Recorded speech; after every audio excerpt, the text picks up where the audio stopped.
What is Walder Frey's Masterplan in A Song of Ice and Fire? Yes, there was the Red Wedding, but what else has he been planning? Let's take a look. Hi everyone, this is Robert. Welcome to In Deep Geek. If you like theories, background, history and lore about A Song of Ice and Fire, The Lord of the Rings and The Witcher, this is the place for you. Welcome. And this is another collaboration with the excellent History of Westeros. Please do check out their podcast and YouTube channel. There's a link in the description. In a previous video, we looked at how Lord Walder Frey's ambitious, opportunistic approach to the Game of Thrones is largely a continuation of his family's way of doing business for 600 years or so. Most notably, we saw that his ancestors joined a number of rebellions very early on, aiming to benefit from the immense rewards a new king could potentially offer, perhaps even including marriage to the would-be new royal house. This rarely worked exactly to plan, but still the Freys grew and prospered, waiting for their next big break.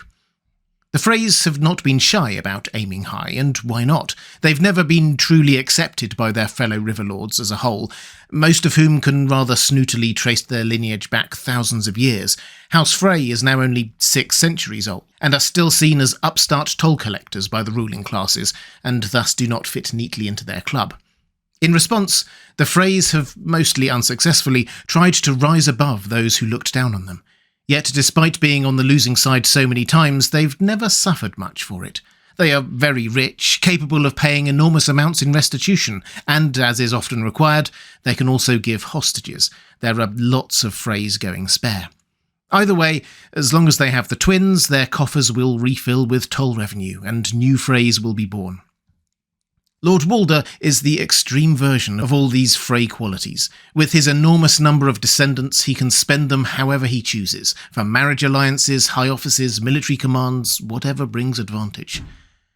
But there's another option when you're losing, though it's far less honourable: switching sides. Lord Walder was responsible for the Red Wedding, of course, so there's an obvious and infamous example there. However, he was not the first Frey to switch sides. He wasn't even the first Frey to switch sides at a wedding. But he was a witness to that first time when he was a child, and the event appears to have left an impression. When he was only 4 years old, Walder caught his 15-year-old sister with a scullion and tattled to their father. To minimise the scandal, Lord Frey quickly arranged for his daughter to be married to the very wealthy Lord Ambrose Butterwell, a man 50 years old. As another house that owed much of its success to mercantile pursuits, they were also looked down on by the Riverlords at large, not unlike House Frey. Lord Frey brought his son with him to White Walls for the event. Dunk observed that the child was extremely annoying and was tempted to toss him into a well. Too bad for Robb and Catelyn and the rest that Dunk restrained himself. But as it turned out, the wedding and tourney, as detailed in The Mystery Knight, the third Dunk and Egg novella, was actually a cover to launch the Second Blackfire Rebellion. When the plan began to unravel, Lord Frey tried to flee, but he was caught by Bloodraven's men and brought back to White Walls. The castle was razed to the ground, and Lord Butterwell was stripped of 90% of his wealth. Yet, like so many Freys before him, this Lord Frey seemed to face no obvious punishment. Given Bloodraven's complete lack of mercy towards Blackfire supporters in every other case, including Lord Butterwell himself, this is a notable and suggestive exception. The reasonable conclusion is that Lord Frey turned on his fellow conspirators and cut a deal with Bloodraven to gain a pardon and escape punishment. Despite participating in so many rebellions, this appears to be the first time a Lord Frey betrayed their allies, but as we know, it's not the last. Many years later, Walder took his father's place as Lord Frey, but he didn't forget that experience, and surely over the years he would have learned of his family's ambitions prior to his father's. Trying to move up in the world was a family tradition he clearly became well reared in. This, of course, means he also learned that none of those attempts to climb the ladder succeeded. The Freys had gained little favour, let alone marriage alliances, with either royals or Riverlords. In the ensuing decades, Lord Walder sired many children, grandchildren, great-grandchildren, and made a dizzying array of marriage alliances. He famously married 8 times, but only his 4th, to Lady Alyssa Blackwood, was to a fellow Riverlord's house. Walder's son and heir Sir Stevron married thrice himself, all outside of the Riverlands. Stevron's daughter Maegelle did marry into House Vance of the Riverlands, however, and of course they named their eldest son Walder. But overall, in the vast Frey family tree under Lord Walder, there are few marriages to other houses in the Riverlands. Most of the wives, and thus mothers, are from the Vale, the Crownlands, or the West, especially the Westerlands, and this is revealing. Lord Walder has long had his eye on the West, particularly on Casterly Rock. Eventually, he got what he wanted from the amiable Lord Tytos, that's Tywin's father, and his second son Aemon married Jenna Lannister, Tywin's sister. Tywin was only 10 at the time, but he spoke out against the marriage at a feast with half the Westerlands nobility present. Though Lord Walder is proud and prickly, this did not deter him from seeking further connection to House Lannister, and he also continued to aim as high as possible, though not very subtly, because he began naming his descendants after Targaryens. His third son he named Aenys, after the second Targaryen king. Aenys Frey went on to have 2 sons of his own, who were named Aegon and Rhaegar. This is the same Rhaegar Frey who wound up as Manderley pie-filling, while Aegon has never been on page, as he is apparently an outlaw of some sort called Aegon Bloodborne. And there was also a second Aegon Frey, son of Walder's first son, Sir Stevron. This Aegon was better known as Jingle Bell, the court fool, and was slain by Catelyn during the Red Wedding. In addition, Lord Walder's eldest bastard son had a son of his own named Aemon. Another of the Freys who wound up in a pie was Jared, and his firstborn son is named Tytos, most likely after Tywin's father, who was Lord of Casterly Rock at the time of his name day. These repeated examples indicate a clear strategy. Name Freys after members of the royal family and House Lannister, the second most powerful house in the realm at the time. This is something Lord Walder likely encouraged, if not commanded, his children and grandchildren to do whenever they weren't naming their children Walder, that is. Given that Tywin was willing to insult House Frey as a 10-year-old, Lord Walder likely didn't expect much from House Lannister when Tywin ascended to his father's seat. But he wouldn't have failed to notice that over the years, Tywin was highly successful in pretty much all of his endeavours. Even before his lordship, he brutally and ruthlessly ended House Reign in what became remembered as the Reigns of Castamere. Rather than harming his reputation, it only seemed to enhance it. He became friends with the then Prince Aerys Targaryen and was then named Hand of the King when Aerys ascended to the Iron Throne, a position Tywin held for 20 years. By the time Robert's Rebellion began, Lord Tywin and King Aerys had fallen out, however. Tywin was back at Casterly Rock, no longer in office.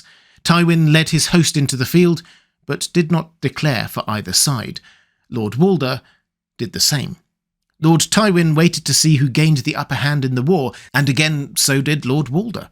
It seems that while Lord Tywin was waiting to see who he would join, Lord Walder was waiting to see who Lord Tywin would join. To him, Lord Tywin's side and the winning side was probably the same thing. But when the Battle of the Trident was fought, their strategies diverged. Lord Walder rushed to the battlefield with his host, declaring they had been allies all along. This earned him the nickname the Late Lord Frey, and placed another stain on the honour of his house, but they also didn't receive any punishments nor make any new enemies.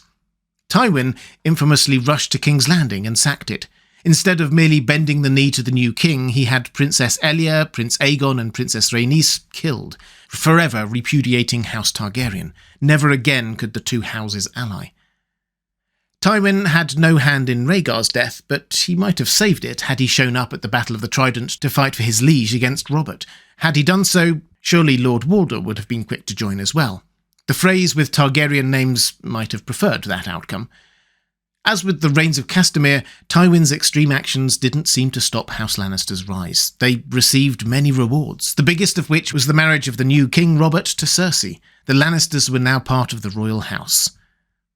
Lord Walder had observed Tywin's entire career, and he now had a blueprint, a very bloody blueprint.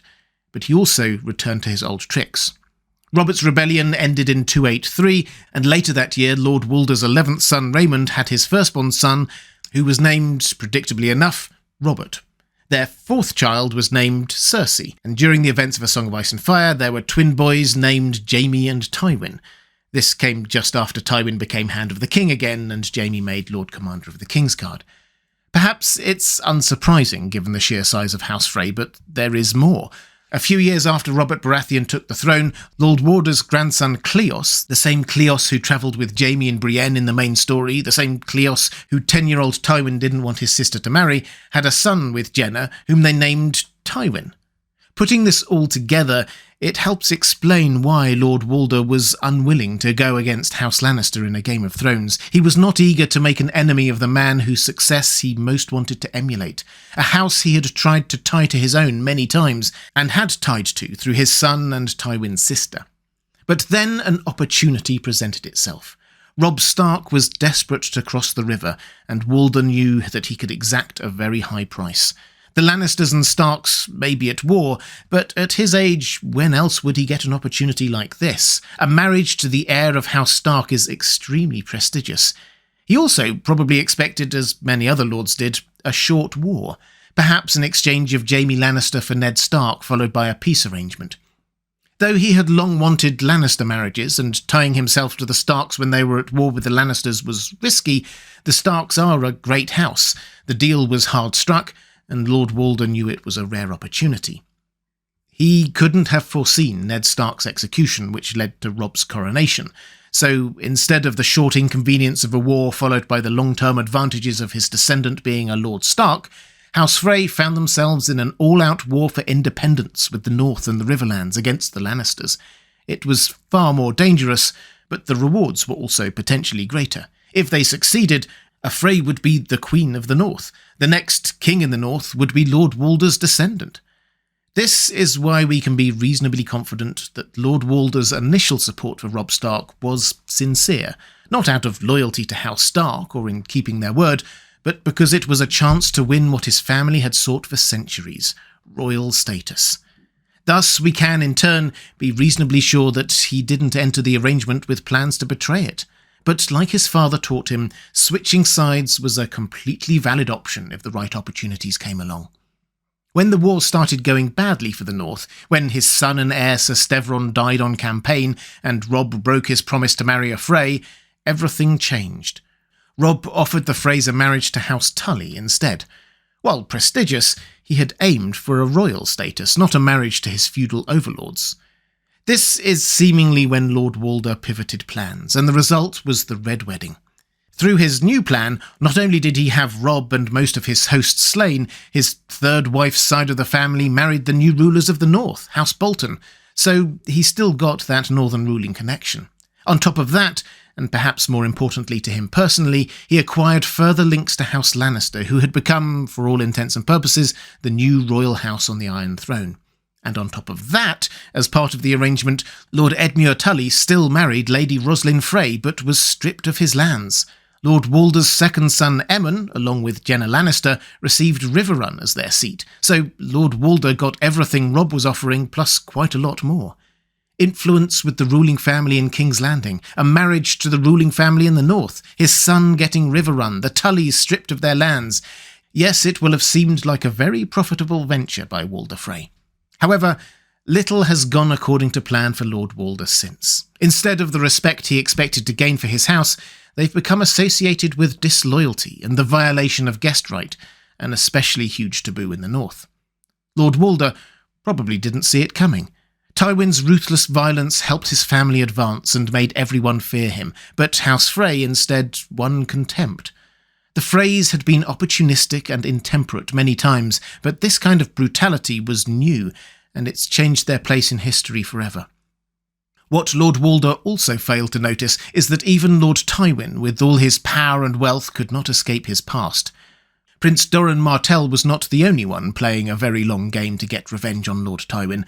Daenerys knows it was Lord Tywin, father of the Kingslayer, who killed her family. This, as well, is the house of Joffrey and Cersei. Their list of enemies is lengthy. But those powerful enemies never got their chance because Tywin's death came from within, from his own family. Lannister turned on Lannister. That might, ironically, be what Lord Walder is facing now as well. He taught his son Ser Stevron to protect the family, to be loyal to House Frey, but even Lord Walder is only somewhat loyal to his own and has little regard for women. Regardless, Ser Stevron is dead now, and no one bothered to teach those same lessons to Sevron's heirs, not even Lord Walder himself, and vengeance is starting to close in on the Freys. The Brotherhood without banners hanged Peter Frey, aka Peter Pimple. Then when Merritt Frey was sent out with money to ransom him, they hanged him as well. This is, of course, under the leadership of Lady Stoneheart. The Brotherhood without banners next hanged Ryman Frey during a feast for crows, making his son Edwin Frey the heir, with his brother Black Walder next. But Edwin didn't blame the outlaws. He believes Black Walder killed their father Ryman. Edwin has long hated his brother, and the feeling appears to be mutual. Amongst the rest of the Freys, however, Black Walder is feared and ambitious. Edwin is not. Even though Edwin is wrong about who killed their father, he's not wrong to think Black Walder might kill him. We're told, and have seen evidence, that Black Walder is perhaps the most dangerous of the Freys left alive, and he might be willing to do anything to claim the lordship. Black Walder has been rumoured, credibly, to have slept with many of his kin's wives, and may have even slept with Lord Walder's seventh wife, Anara Faring. If so, the complicated Frey family tree would become even more tangled by incest, a disturbing way to further emulate houses Targaryen and Lannister. This every-man-for-himself attitude amongst the Freys is the opposite of what Lord Walder intended. It runs so deep that even the children are participating. For example, the most likely killer of Little Walder in the north is his own cousin Big Walder. This calls to mind the legend and song of the Rat Cook, who was cursed to eat his own young for the crime of violating guest right. House Frey is eating itself. Not that Walder is going down without a fight. Thanks in large part to bribery, his fifth son, Lucien, was almost chosen as the new High Septon, only for the High Sparrow to swoop in seemingly from nowhere with his flock to claim the title instead. Lucien may not be long for this world, but more importantly, House Lannister's time on the Iron Throne may also come to a quick end, and the enemies of House Bolton are massing and plotting in the north. House Frey's protectors are starting to look a little more precarious. All in all, Walder Frey's master plan appears to be in the process of complete collapse. The next step was surely to cement their position in the Riverlands with Lannister support and eliminate any resistance in the north with the Boltons. But more Freys have died since the Red Wedding than before it, and the count will surely continue to rise as their many enemies close in. The Manderleys, the Brotherhood without banners, even Nymeria's superpack of wolves seem to be targeting Freys these days. There are still a lot of them, but they are dropping fast. Which also brings us to perhaps the most dangerous potential enemy of all, Arya. She doesn't have any specific names, but she thinks to herself that the Freys as a whole belong on her kill list. She was at the Red Wedding with Sandor Clegane, after all. And though it's still a subplot at the moment, there is a good chance we will get another Frey wedding in the Riverlands in the Winds of Winter. What chance a reverse Red Wedding? Quite high, I suspect, but that's a subject for another video. Walder Frey is very old, but perhaps he will live long enough to see the downfall of his house, and the ultimate failure of his plotting and planning and betrayals before his death. Many fans will cheer it when it happens. If you'd like to see more A Song of Ice and Fire videos like this, there's a link to my playlist on the left of your screen now. Or to support this channel, thank you, there's a link to my Patreon page on the right of your screen. Thanks for watching. That's all for this time. I'll see you again soon.